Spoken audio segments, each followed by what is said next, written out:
雪豹大战美洲狮，一个是难以捉摸的白色死神，一个是身影敏捷的黄色杀手。如果这两种野猫1对1正面硬刚，谁才是真正的猫科老五呢？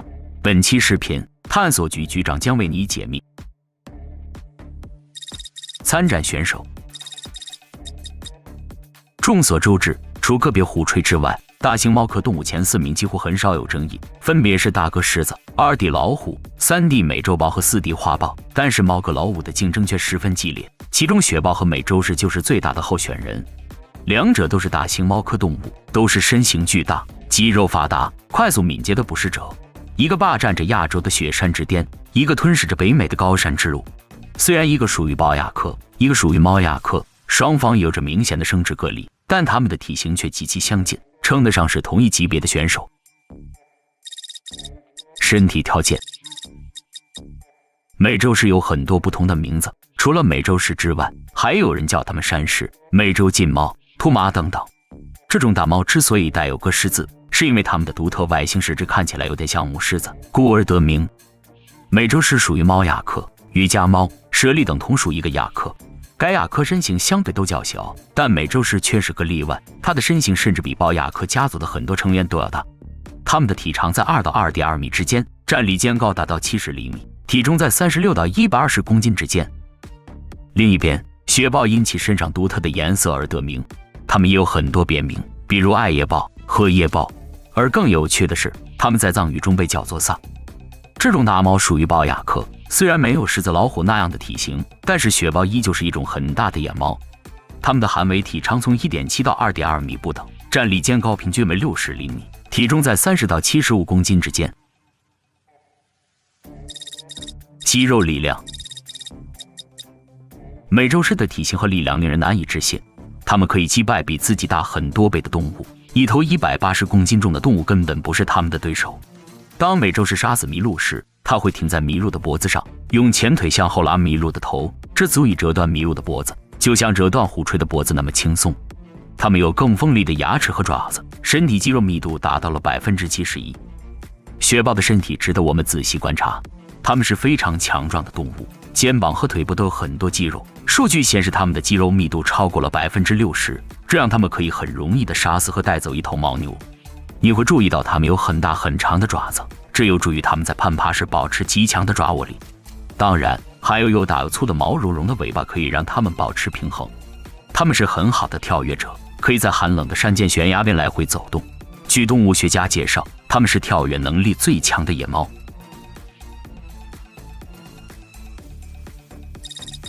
速度比拼，根据科学数据，美洲狮在短时间内的冲刺速度达到80公里每小时，与狮子差不多。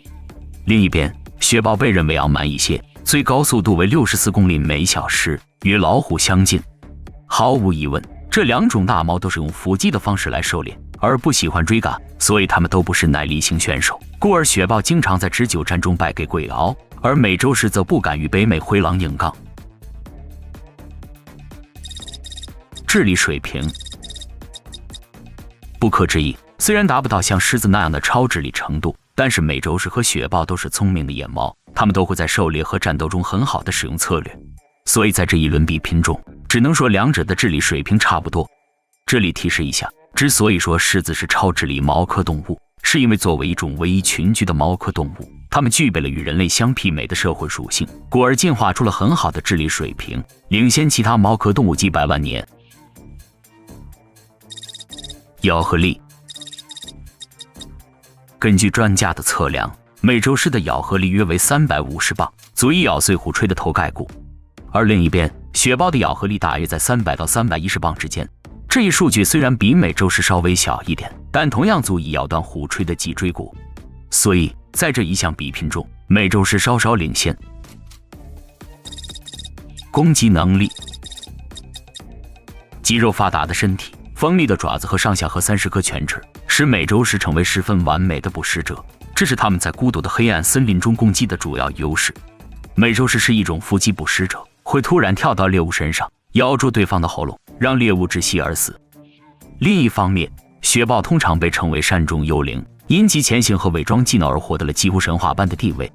这种大型猫完美的适应了恶劣的雪山栖息地，而且你根本不可能在岩石和冰雪背景下找到它们，所以就是它们被称为山的主人的原因。